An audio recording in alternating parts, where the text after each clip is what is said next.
So let's start.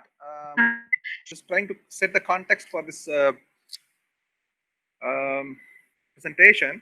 Okay, so I was trying to say that we have a lot of advanced features for computer vision now compared to what was 20 years back.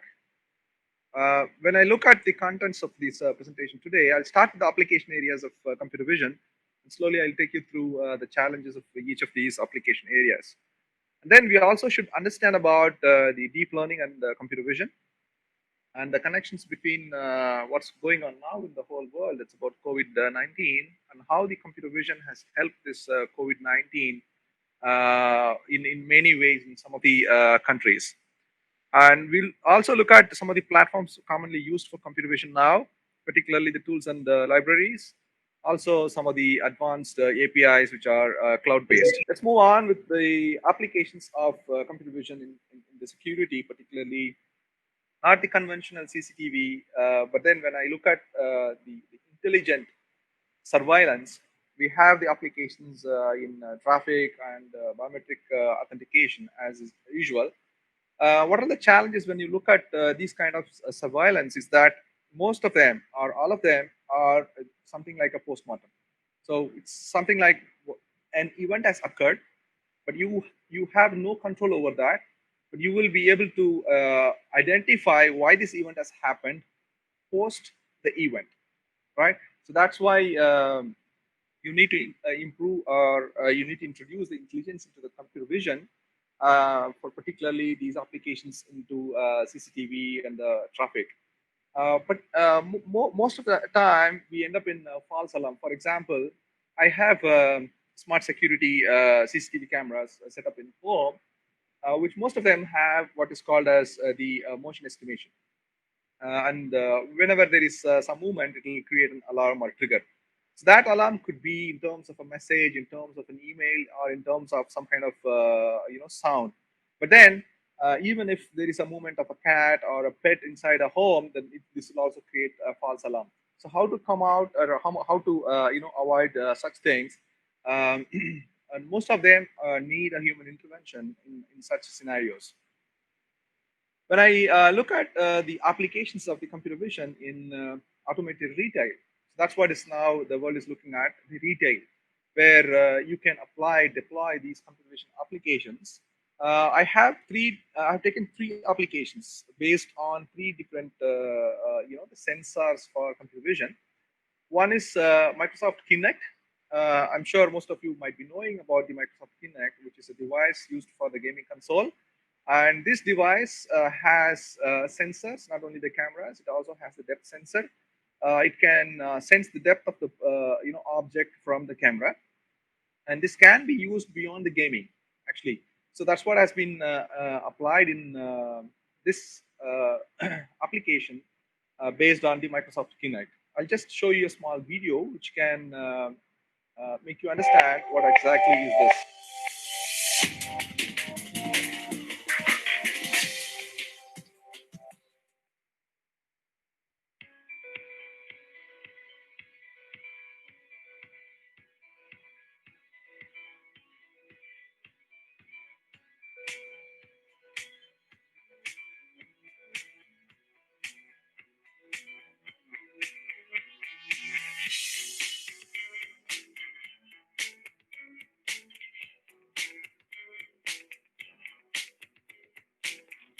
Show me skirts.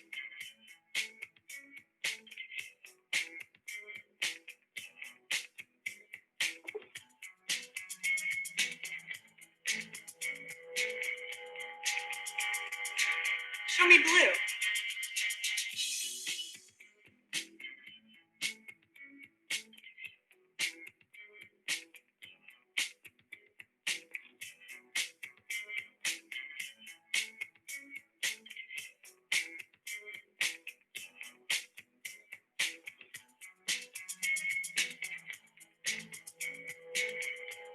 All right. So what she's doing is she has the gesture recognition. I mean, she's just only doing the gesture. She's not holding any devices or she's not wearing any devices. But the sensor, which is placed in front of the screen, which is not actually shown here, assuming that the sensor is kept somewhere on top of the screen or bottom of the screen. This can actually recognize the gesture of this woman who is trying to wear various dresses, and also she's able to control that using her voice. So that's one of the applications of the retail where you have multiple sensors, that is including the camera and the depth sensor. And this is another one by Amazon. It's called Amazon Echo Look. You can see this has also been applied in the retail. It's a special device called Echo Look. Everything ain't for everybody. Case in point, the $200 Amazon Echo Look. I didn't want to like this product. Even saying what it does out loud sounds silly. A smart speaker that takes your picture and gives you fashion advice? But what sets the Echo Look apart from the other Amazon Echoes is this camera. You tell it to take your picture or a 6-second video, and it will take a full body shot of what you're wearing. This does a couple of things. You can create an inventory of all your ensembles within the Echo Look app so you can keep track of what you look good in. But the biggest draw of the Echo Look is the style check feature. You can pick 2 photos of yourself in different outfits, and the style check gives a second opinion on which outfit looks best. Amazon uses artificial intelligence and advice from stylists to pick the best choice for you. You can then start coming to some conclusions about what you look good in. And this is where I saw the value of the Echo Look. I noticed patterns in what the Echo Look said I looked best in. Dresses over pants and a top, slacks and a cardigan over a t-shirt and jeans, fitted clothes over looser options. It's helpful to get a full body shot of your outfit too, without having to hold a selfie stick.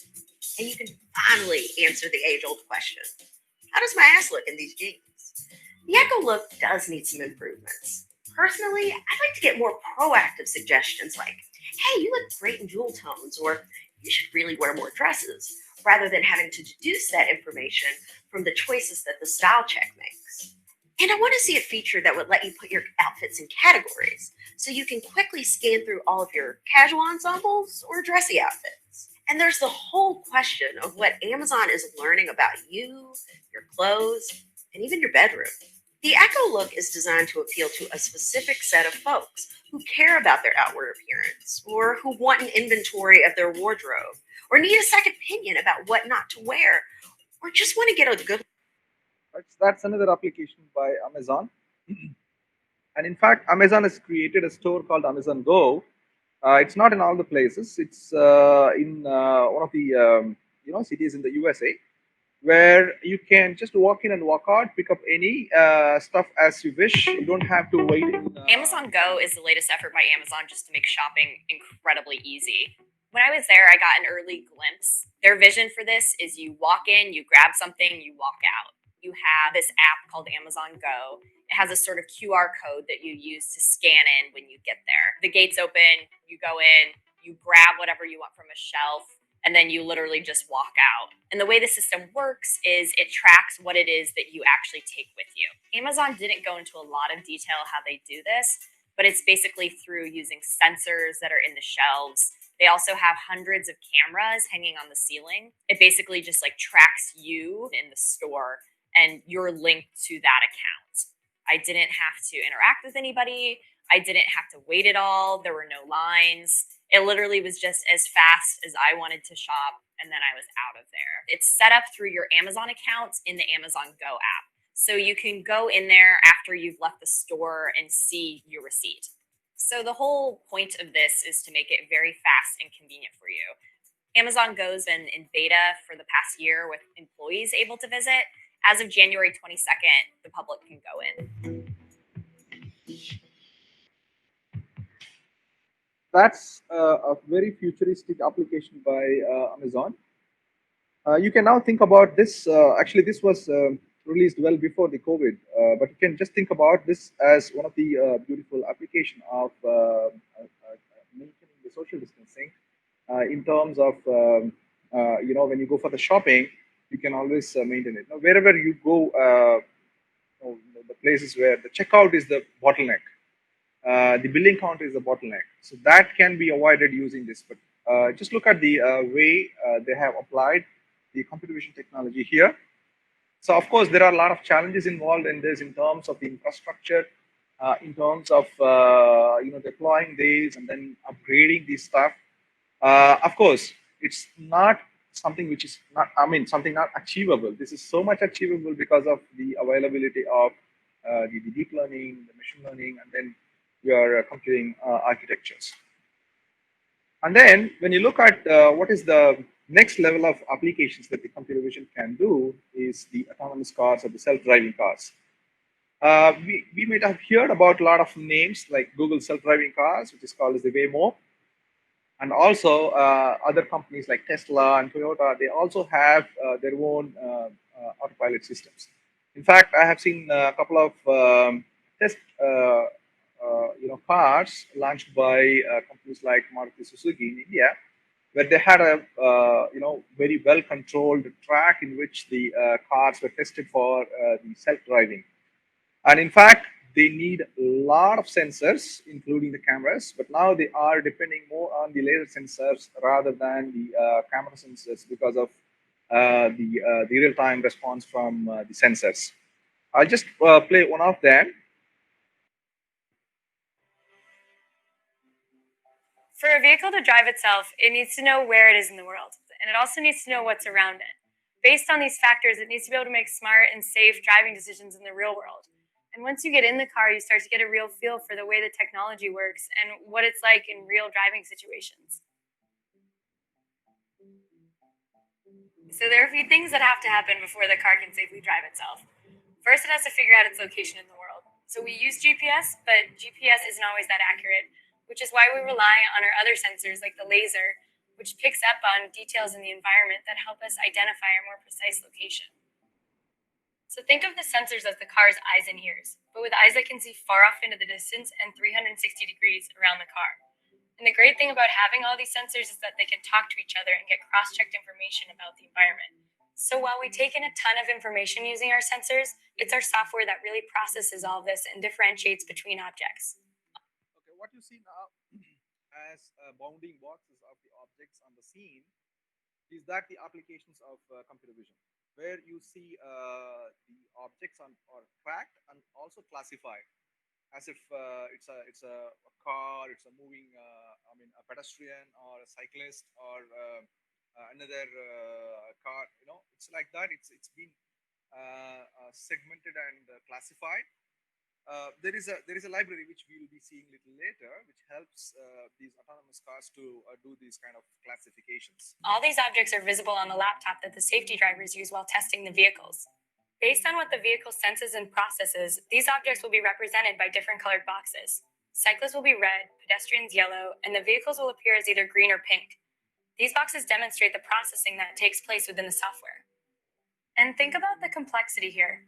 People look different, cars have different shapes and sizes, yet despite these nuances, the software needs to classify these objects appropriately based on factors like their shape, movement pattern, or location. For example, if there's a cyclist in the bike lane, the vehicle understands that this is a cyclist, not another object like a car or a pedestrian. So the cyclist appears as a red box on the safety driver's laptop. And the software can also detect the cyclist's hand signal and yield to them appropriately. When our engineers think about where the car should drive and how, safety is always the top priority. So the vehicle takes into account many things like how close it is to other objects or matching speed with traffic or anticipating other cars cutting in. For example, as a passenger, it can feel a little uncomfortable passing by a large vehicle on the road. Our engineers have taught the software to detect the large vehicles, and the laptop shows them as larger boxes on the screen. As our vehicle passes by a large truck, it will actually keep to the farther side of the lane and give ourselves a little bit more space. We've also taught the vehicle to recognize and navigate through construction zones. The vehicle sensors can spot the orange signs and cones early to alert the car of any lane blockage ahead, and then we can change lanes safely. Another thing that's really important is for the vehicle to drive in a naturalistic way, because when it's natural and the car abides by social norms on the road, it's also safer. For example, at four-way stops, people typically rely on eye contact to communicate whose turn it is. And in our case, the vehicle inches forward into the intersection to indicate its intent. So my role as a safety driver is first and foremost to keep the car, myself, and everyone around me safe. And in addition to keeping the car safe, I also provide detailed feedback to developers and let them know the car does anything that maybe I wouldn't have done personally. Maybe the car wasn't assertive enough in a lane change or wasn't fast enough at a green light. We provide the detailed feedback so they can fine tune the whole driving experience. By getting out there and driving in the real world, we're getting a better understanding of what exactly it's going to take to improve the safety and comfort and ease of transportation. And that's really what our project's all about. Okay, so probably you might have figured out what kind of challenges are involved, assuming that it's typically launched in India. Basically, many things on the road, right from the lane detection to the signal, the sign recognition. It's including the hand signal recognition. It's not about only the post or the warning signals which are in front of that. So all the signals, probably you might know how many typical hand signs that we do in India, right? Assuming even in countries like the USA, where the learn detection, the learn discipline is extremely good. In such countries where you might have seen one examples where one car was cutting in to the same lane just before this car, so such things could happen at any time. So in countries like India, where the learn discipline is totally missing, and the signs of different forms might take a long way to be a reality, right? Even in other countries as well. Even in Fiji, we do have a lot of roads which are still single, in the sense it's not like the four-way lanes, but we have a very good lane discipline here. And going ahead, we have applications of computer vision in immersive environment. So immersive environment is one of the latest areas which makes people to get involved in what they do. It's not about only the gaming; it can be applied anywhere. In fact, recently I have seen an application of the Google augmented reality, which is also an immersive application, has been taken to the full fledged by a school in Kerala to teach about various stuff using the augmented reality. So one of the advantages is that you can actually merge with your real-time environment, and you can bring any object into the scene. Actually, if you go to the Google augmented reality search, you can search anything and bring it to your own living room. One of the applications is the Google Lens. There's an app that allows you to search what you see through your camera. So you can actually scan and translate the text. This is very much useful. I have found this very much useful whenever I go to any airport which has the languages which I don't understand, right? Some of the languages in Arabic, the languages in Chinese, or languages in any other format that I can quickly translate. Just take my Google Lens, take a photo, and then it will give me the translated version.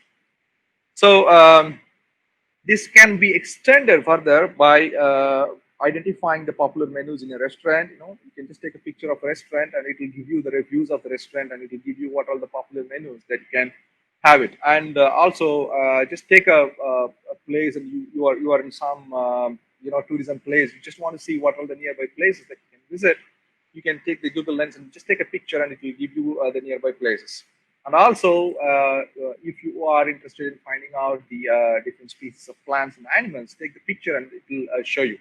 For example, if you would like to buy a fish, you do not know which category of fish it is. Just take a picture of the fish, and it will the Google Lens will tell you what kind of fish it is. And you have what is called as the Google AR Core.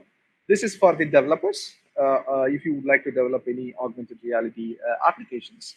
So this is a very simple and powerful tools for the developers to create any AR experiences that you'd like to include in your application.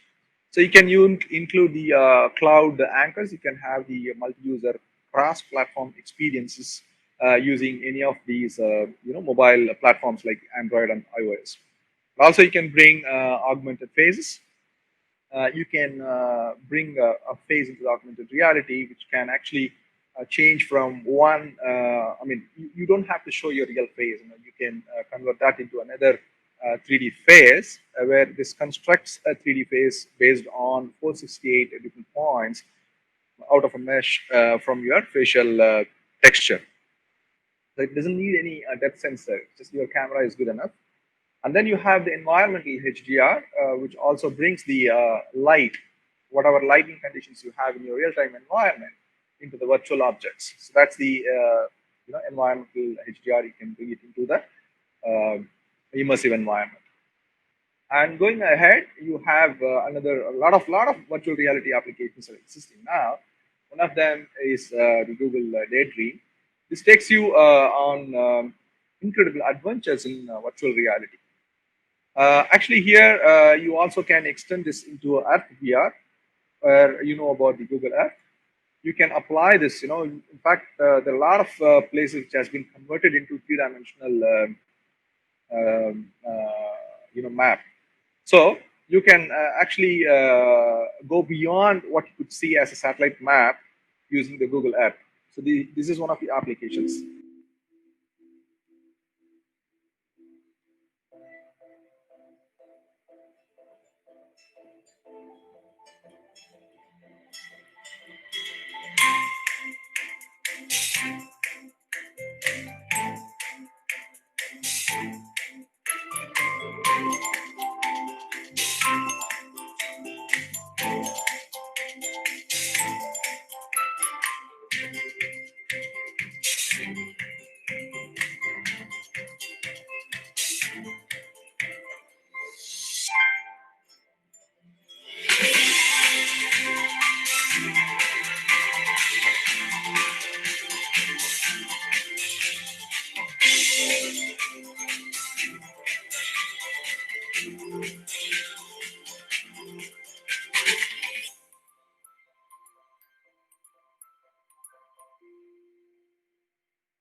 So that's the Google VR. In fact, this is using a device, the head-mounted display. We are going to see about the head-mounted display a little later. But this also can be explored using a simple mobile devices or desktop devices. You can just go through Google Earth or the Google Maps, Google Earth. So you will have most of the places converted into three-dimensional map. You can actually explore them, something like a fly through or something like a drone. Also, it can be applied on expeditions where you can introduce many things to your students during, for example, if I want to take them to a new place like something like Agra, or I want to take them to Paris, so you can use them using the immersive environment. I've given the link here. You can actually go through that. Lack of time, I would like to skip them. Going ahead with the challenges, particularly in the immersive applications, we have in terms of the visualization, navigation, and interaction. So in the visualization part, what is important is the type of the device that you use, how realistic that environment is based on the type of device that you are going to use. So here we have the desktop, as simple as your computer, where you can start exploring the things based on your applications. There are three separate specialized setup. One is called the virtual reality cave, where you have a setup in which a person can completely immerse into this virtual reality applications. And the other one is the head-mounted display, which everyone might be knowing. Actually, most of the mobile applications do come with specific head-mounted displays. You can keep your mobile phone inside that, and you can experience your virtual reality. And also, you have the mirror shade platform. We'll see one by one. The first one is the VR cave. So if I explain you may not understand how the VR cave might look like. So this is how a VR cave looks like. You can see this is a kind of room which is built with all different displays.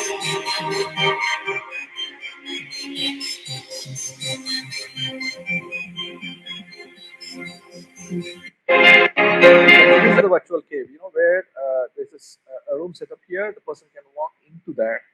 All these sites are you have virtually unlimited displays. In the sense, you just go and stand in the particular point where your eyes will be completely covered with the displays, where it will be natural to get involved with that particular application, whatever it is. See so many projectors.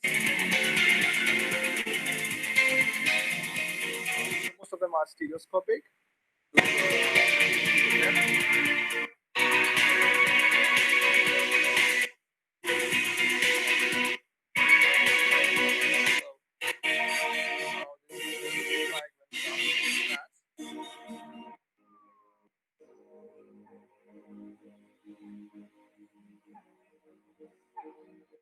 Either all of them are displays or it can be used for projection. So this is an application. Actually, why you see you can see the blurred one, it's because of the stereoscopic.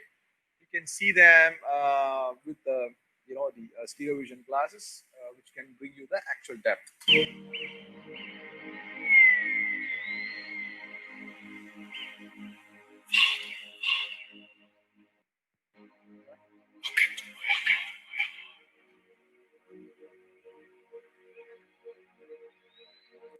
That's the virtual cave. Okay, so the challenges here, as you know, it needs a special setup, it needs a room space. Okay, so there is a limitation on the movement. You cannot go beyond the capacity of the room. Also, you need to project in a way that the objects are realistically projected and manipulated. The system can actually deliver a great level of immersion. Um, Only thing is that you need to ensure that your user is within that particular setup. Okay, so it's of course it's expensive and complex in terms of the hardware installation. Then you have the head-mounted display. As you all know, you probably might have used some of them using the head-mounted display. I have used some of the head-mounted displays from my own experience, but then I found it was causing some kind of disturbance in the eyes because of the too much of focus on your display, particularly your mobile screen. You're focusing only onto your mobile screen with both eyes shrunk to the size of your mobile screen. That creates a kind of motion sickness that will cause the users to feel sometimes the nausea. Okay, so when the device performance is not good, so you need to have very capable high display devices. Okay, I think there are a couple of examples here. Definitely a workout. Are you See making here, it I have shared two different videos from the same channel. One is by the kids, the other one is by the elders. You can see these elders, and this is by the kids. You won't believe that kids really enjoy. and stuff? Have an iPod and an iPad. I like to play Overwatch. I usually play on my phone. I have Slither.io, animal games, Minecraft, YouTube. They do not know what is virtual Are reality, you but they ways really to enjoy compete? playing with that. Like you You could can see the way of he wants the interaction. stick. Go get it. I can't see my legs. Not only with the head-mounted display, this is also with some sensors in their hands to feel the touch in the particular scene, the immersive environment. When you look at the reaction by the elder, All of these stuff. Guts, no glory. So we're gonna set you up and explain how to use it and just throw you in. Are you ready? I guess so. This should be different. What do I do? I guess I. right? Whoa! Look see at the here. distance down there. They're not That's so very comfortable. deep. Can I fall in there? No, it's not real. I'm so sorry. What kind of robot can't handle the simplest? Okay, now what this guy is pointing at me. Oh, here's another one. It's you. It's me. Oh my It's you. What do you want up there? Congratulations on your quota-filling promotion, by the way. You've opened all our eyes to what you... I don't even know. Where your controller is a gun, you'll need to fight off zombies. Zombies? Right up my alley. Cool. I like this. Okay, the thing is the way the interaction is needed for the elders and for the kids, they are totally different. That's one of the reasons why these kind of immersive applications has to be built separately for the different age groups. But still, you cannot force the elders to use such devices where it actually creates a kind of sickness post usage. Some of the commercial virtual reality head-mounted displays are given here. It's almost by all the mobile manufacturers. And the mirror shade is given here. It is actually a revised tracking system, but with a kind of alternative visualization approach. Here, the challenge is on the discomfort feeling to carry many devices on hands during the real exploration visit. Here, the accuracy of the rendering is not parallel with the real environment. So there might be some kind of delay. If there is any delay in such virtual environment or the immersive applications, the users will not actually get the real feel of it. So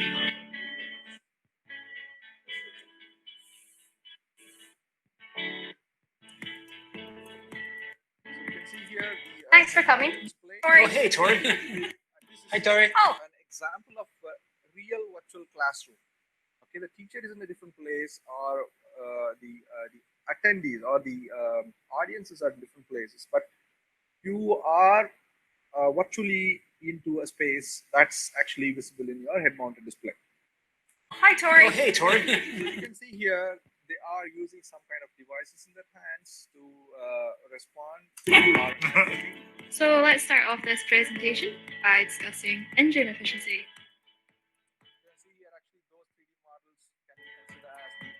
So, most internal combustion engines are incredibly inefficient at turning fuel burned into useful energy. Sorry, Tori. What is the average thermal efficiency of an engine?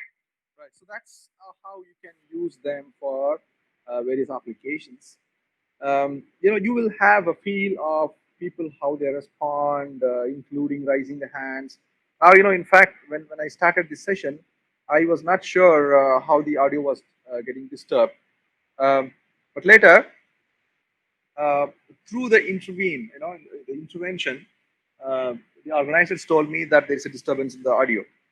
But until then, I do not know. Actually, it's a kind of non-interactive sessions, right? So in such scenarios, you will know that how the participants are behaving, and if they raise their hands or any small movements can be easily seen. But then the amount of immersion, the amount of focus that you need is really high, and that is not actually good for your vision system.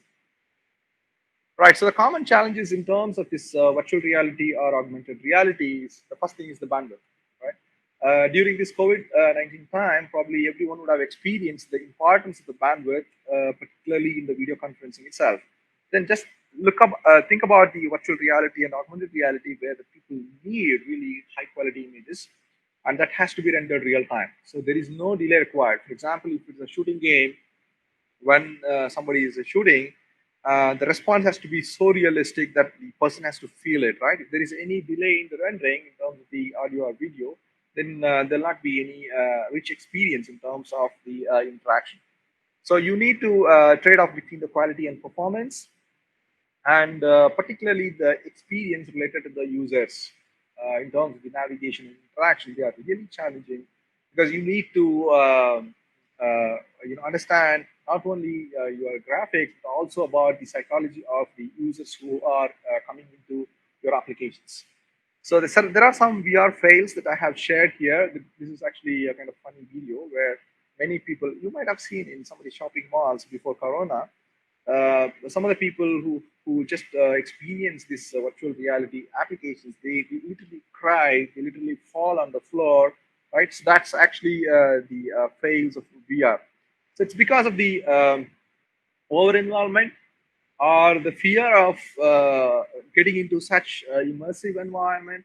Also, the fear of the different dimensional senses that you get, including the touch, the vibration, the audio, and your visual sensors. All of them are stimulated, and you do not know how to respond to that.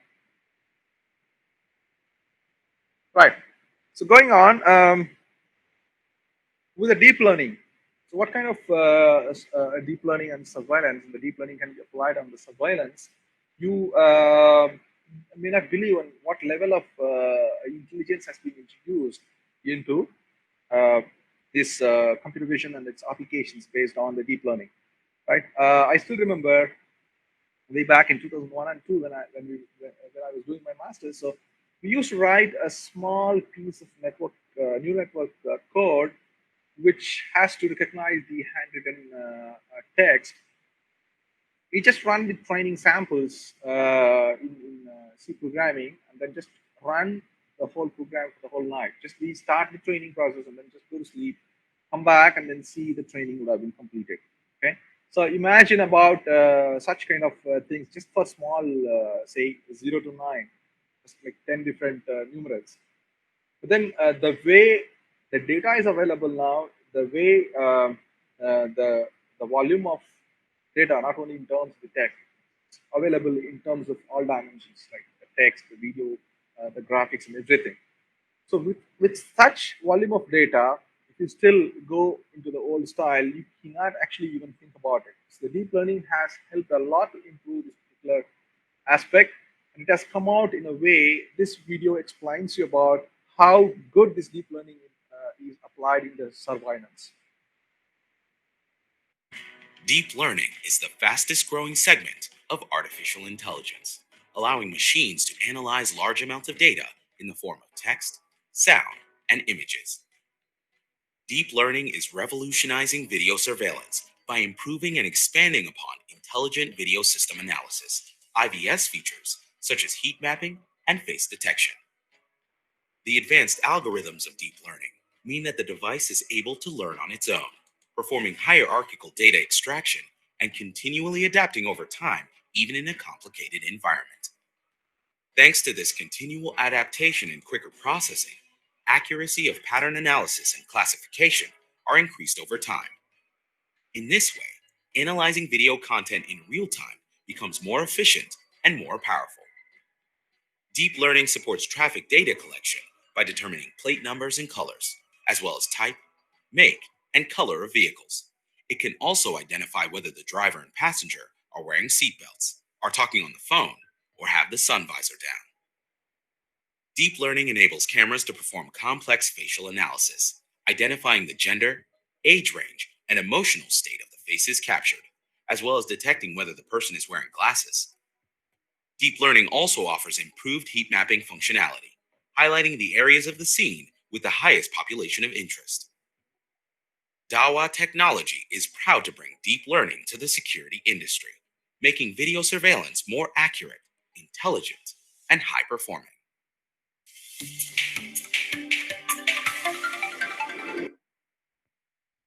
Okay, so you can imagine about the application like this, where you can filter out visually. You can filter out what exactly you are looking for. For example, I would like to find a person with a blue color shirt in that particular time segment.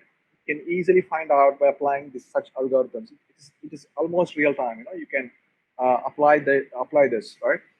So the challenges here is that if you want to make any model to be learned, most of them, as far as I know, most of them are supposed to be picked up manually.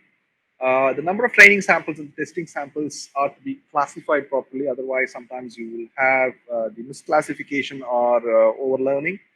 Also, the challenge is towards the automated machine learning. I'm going to give you a small demonstration at the end of towards the end of this presentation, how this AutoML is so much useful now. Looking at the current scenario of the COVID-19, and how this computer vision has been utilized by some of the countries like China, Israel, Singapore, and South Korea. You can see here I think you might have seen in some of the the news channels where how these mass surveillance tools, including the drones to CCTV cameras on the streets or in front of their homes, on the traffic places, they have been widely used to monitor the quarantine people's movement and track the spread of the coronavirus. So this has been used widely in countries, as you see here, by using some of the other location data and the video camera footage, and also about their credit card information to track the COVID-19 spread. In China, actually, the government installed CCTV cameras pointing at the apartment door of those under a 14-day quarantine to ensure they don't leave. So this was something like not only in front of their home, and when they move, actually they were able. I mean, they will be under surveillance by all these cameras. Drones also tell people wear their masks. Not the people. The drones just follow the people and give them the advice or give them the warning that they are not supposed to be out of their home. So that's about the COVID 19. And yeah, there is one more slide here which gives you a picture of the Changi Airport in Singapore, which was taken on March 22nd, which is almost like the beginning of the lockdown period of all the airports. So this was like a temperature screening area where when a guy or any person passes through, the temperature is automatically monitored. It's like where you don't have the cooperation of the passengers who are passing through. The moment it gives, I mean, it senses anyone with a high temperature, it will be alarmed and the people will easily monitor them. That's how it was deployed and used. All right, so moving on with the platforms for computer vision. This is what is very important for some of the people who would like to start the research in computer vision, particularly the master students and the PhD students. So a much needed revolution in many industries and sectors are actually brought by the computer vision.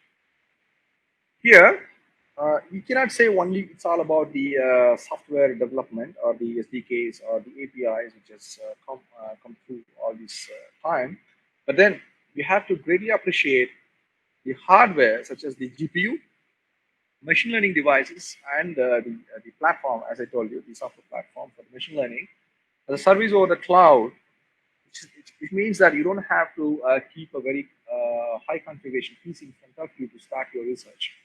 So if you have access to the cloud platform, which most of the institutions do have, something like the G Suite and many other, Microsoft Azure, where you have the cloud access, you can start right away with the computer vision research. Surprisingly, they are capable enough to handle the voluminous data that I have been talking about a couple of slides back, including the temporal data, the video data. So that's very impressive in terms of how it can handle the data. So as I told you, it's not like you have to wait for a long time to process this data. So this just processes, in a few seconds. You won't even realize that so much of data has been actually processed. So actually, I tried to list some of the computer vision tools and libraries as much as I know. I think I have picked up about 10 such tools and libraries. I have listed here. One of them is well known, which is OpenCV. We have been using it for almost like last two decades. This is a well-known library, multi-platform tool. We can apply. I mean, we can use it on any programming, any platform like Linux or Mac or Windows, which covers the fundamental strategies and algorithms to play out the image and video processing tasks. So you don't have to worry about writing the fundamental codes, but then your focus will be more on your ideas and bringing up the results of what you think. I mean, the conceptualization is quicker. So this has, written functions like the supports C++ and Python. And you have TensorFlow. This is a Google's machine learning and deep learning library, which is quite popular today. The 2.0 offers execution of pre-prepared models. So you don't have to even generate your models. It's already available that are turned for pictures, speech recognition, object detection, reinforced learning, and recommendations. And of course, you have the MATLAB, which is not open source. That's only a negative side of MATLAB. Otherwise, if you have access to it, you have a lot of toolboxes which supports the latest machine learning and the deep learning. So it's used in quick prototyping method. So it's also very concise compared to your C++. You don't have to really worry about your the data type. You can quickly get into your prototyping. You have CUDA, which is by the NVIDIA, which is used as a foundation for the parallel computing. This also uses the power of GPU to deliver the performance very incredible by exploiting the power of the GPU. The toolboxes that they have that incorporates this NVIDIA performance primitive library. This contains a set of images, signal, and video processing functions, which means that you don't have to worry about writing those codes fundamentally. You have Piano. This is also Python-based numerical library, which can run on CPU or GPU. It was created by University of Montreal in Canada. The tool is used as an enhanced compiler for controlling and assessing some of the mathematical expressions. And you have the Keras. Here is also Python-based deep learning library that combines the best of various libraries. Actually, it's a kind of wrapper which uses other libraries. Um, you can see in the next slide like this. Right, so it has actually gained popularity because it combines the TensorFlow, Theano, and CNTK. Right, so it can run all the programs written in TensorFlow, Microsoft Cognitive Toolkit, PlayML, and yeah. Okay. So it's often used for quick experimentation with deep neural networks. Right, this is how the Keras looks like. You can see internally they use CPU and GPU. You can directly work on the GPU. You don't have to worry about how to program the GPUs separately. This will take care of invoking the GPU functions. You have the simple CV, which is a combination of advanced computer vision libraries. It's such something like OpenCV, without learning all the CV concepts in depth, such as the file formats, buffer management, color spaces, and other computer vision stuff. So you don't have to worry about the internal details. But then, if you have some kind of concepts that you'd like to quickly bring it on, you can use this. So again, you can in fact use the live streaming devices like webcam, iWire, even mobile phones, the sensors like Kinect. It's one of the best for quick prototyping, as I told you. You can use this simple CV with any platforms as you wish, like Windows, Mac, or Linux. And then you have YOLO, which stands for You Only Look Once. So if you go to YOLO, it has a very beautiful API, set of routines, which has been written as a package. So most of your what you have seen as the autonomous cars, autonomous driving vehicles, they use this YOLO application. They use YOLO because it has real-time object detection, and this is extremely fast and accurate as compared to other object detectors. So this is fast. It looks at the whole image, and then predictions are informed by holistic context of image. So this is actually based on the context rather than working on the individual or the bottom-up level.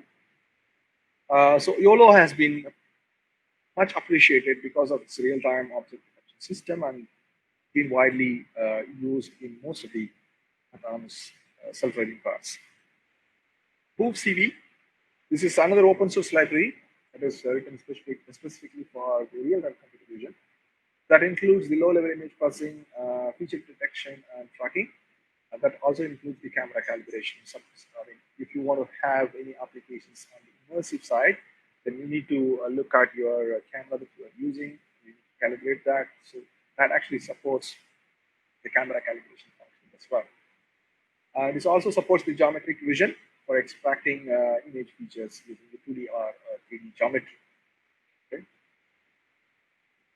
And going ahead with the cloud-based vision APIs, you can see that now the AutoML version vision, which I have told a few slides back, this has very tremendous potential for bringing up the machine learning for those people who'd like to quickly prototype and without worrying about what kind of model that they need to choose, to train, to test. So this actually gives you different things like AutoML vision, AutoML surveillance. So here is a video which gives you a quick demo about this cloud AML.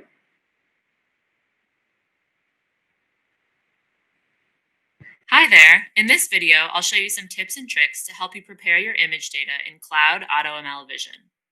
Although I'll be showing AutoML Vision here, the concepts I'll be showing apply to AutoML Natural Language as well. For this walkthrough, we'll be building a model to detect the type of cloud in an image, because there's no better place to analyze clouds than the cloud. I've got 5 possible labels, each corresponding with a different type of cloud. There are many ways to add labeled images to your AutoML Vision dataset. In this video, I'll show you how to do the following. First, we'll upload labeled images directly from our computer. Then, we'll review image labels and add additional images in the AutoML Vision UI. The cloud images on my computer are organized into folders for each label. Using this approach, I can create a zip file of these folders, and when I upload the zip to AutoML, it will use the folder names to automatically assign labels to each image. For example, this image of a cirrus cloud will get the cirrus label assigned since it's in that folder. I'll create the zip now. I've already enabled AutoML Vision for this project and created my dataset. So next, let's upload this zip file of labeled images. Note that AutoML Vision has a 30 megabyte file size limit. For larger datasets, you can either create multiple zip files or upload your images to Google Cloud Storage and create a labeled CSV. With all of my labeled images uploaded, it's time to review them in the AutoML Vision UI. Here I can look at all of the images assigned to a specific label to make sure they're labeled correctly. Looking at the cirrus images, it seems like this one is incorrectly labeled.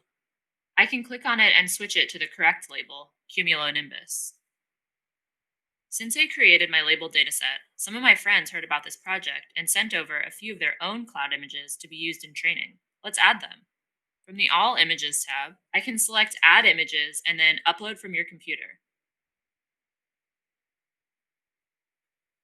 Notice that because I uploaded these from the All Images tab, they went into the Unlabeled category. I can click on Unlabeled to go in and add labels to these images. One of my friends is a cloud expert and sent me images specifically of cirrus clouds. Right. So what you have to understand here is the AutoML Vision has mostly, not mostly, all of them are drag and drop. So you don't have to worry about the coding basically. So if any of you are from non-computer science background, would like to do a machine learning, particularly in terms of vision and surveillance, you can apply this AutoML and you can train your system and you can make things work for you. Also, you have what is called as the Vision AI by again Google. This is a very powerful machine learning one, but this offers a pre-trained machine learning models. So actually, this assigns labels to images quickly and classify them into millions of predefined categories. So what I'll do is I'll take you through this website. I'll give you a quick demo on how this classifies an image the moment you upload them into this site. Okay, so this is again cloud-based vision. You can say, for example, there is try the API here. It says drag image file here or browse from your computer. So I just want to take some picture, right? So I want to take some pictures from here and then drag it on. For example, I have taken my own picture. I'm just dragging it on to the side. Look at this. It just needs you to say you are not a robot, right? So captcha has been selected. Now it is actually looking at my image and trying to find out what is there in that and trying to label it. I was really stunned to see this has classified so many things inside this picture. You can see there is a Berkeley Tower. This picture has been taken in California, University of California, Berkeley. You can see this also gives me the map of where this picture has been taken, right? Based on the object which is seen here, this has located where this picture probably could have been taken, right? Now also you can see on top of that, there are a lot of tabs. It says, what is the face? It actually has read my face. And there are a lot of classifications based on the emotions that I have. It says joy is very likely, it's more.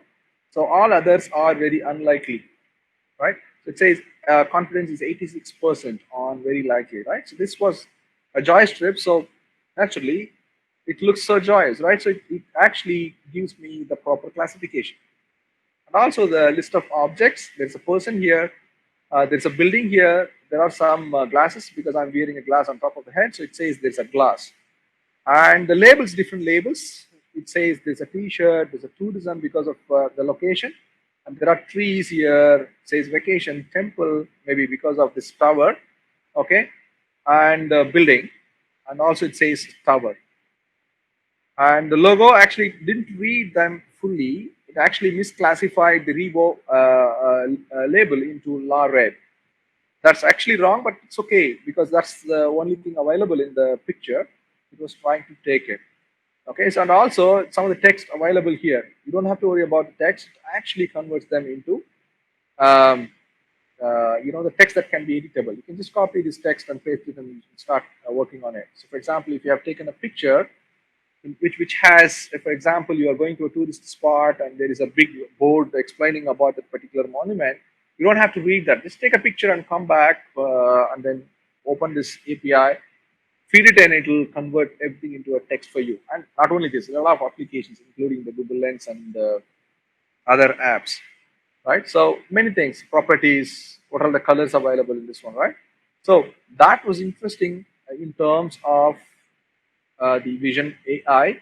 Okay, so this has been applied in many places where the pre-trained or the all these labels are already available. Okay, so you don't have to worry about something new. In case you find something new, then you have to go with something else, not this particular API.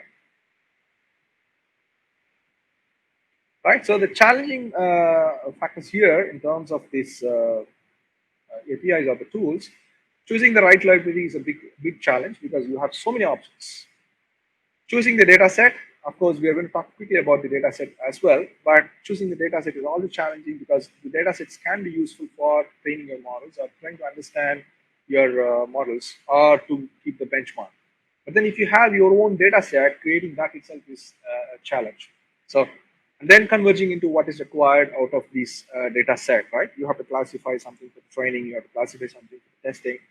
And finally, a question, very strong question is that, do you really need such massive computing resources for solving a simple problem? For example, you have a very simple problem of identifying just 10 numerals, right? Or you have to identify a face among 100 people only. You don't need such a massive computing power to just identify 100 different people, right? So quickly going through the data set for computer vision, you have MNIST, which is a very common database being used by the people who are teaching you the deep learning and the computer vision. This has 70,000 images of handwritten digits for each number from 0 to 9, which are formatted in a 20 by 28 by 28 grayscale. That's very small, tiny size, but that's good enough to categorize the numerals. So here the data is split into a training set and test set, 60,000 for the training and 10,000 for the testing. Of course, this is comparatively less, but only there are 10 labels. For the 10 labels, these samples are good enough. Okay, so if you want to use just learn the computer vision fundamentals, this is good enough. And then fashion MNIST, the same thing, but instead of the numerals, here you have the fashion related, which include the t-shirts, top, trousers, pullover, all these labels. Again, it's 28 by 28, which has 10 different classes. And you have the CIFAR 10 or CIFAR 100 data sets. They consist of 60,000 of images in 10 different classes. They are classified into like airplane, automobile, bird, cat, etc. You can see them. They are not grayscale. They are colored images. Okay. Another one is CIFAR 100, which is similar, but also have 60,000 images. But there are 100 classes instead of 10 classes here. So you have more images for each classes.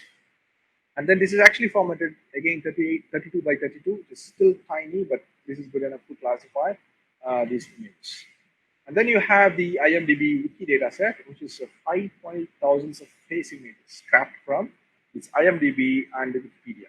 Okay, so this has mostly people who are into the Wikipedia and DB, right? So that also has metadata like face location in the image, the name of the person, the date of birth, the gender, and this is used for usually the gender prediction and age prediction tasks that we do writing computer vision. And you have the ImageNet.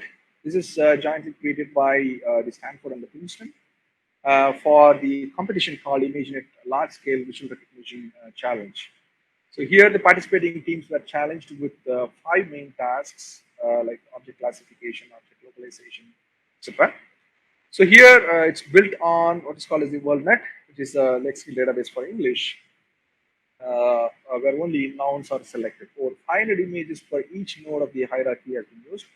More than 1.4 millions of images, over 220,000 of classes is there in this data set. This is so far the largest classified image data set available and open to the public. And then you have the Pascal, which is stands for Pattern Analysis, Statistical Modeling, and Computational Learning, Visual Objects Classes data set.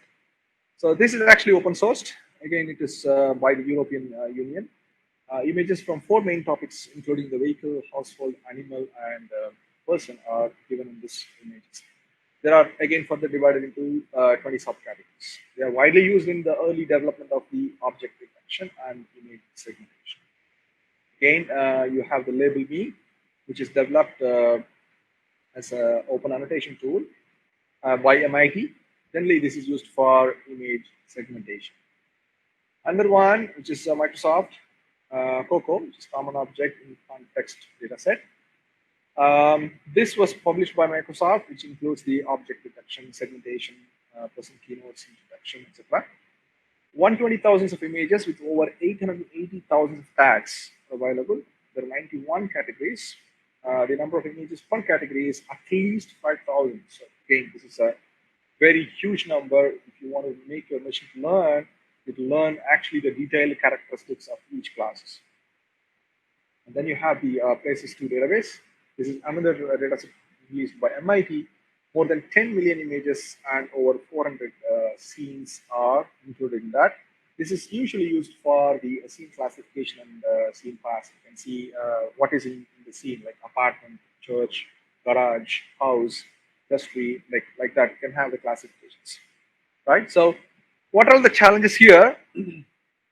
First thing is identifying the data set based on the purpose. Suppose you are writing an algorithm for object detection and classification.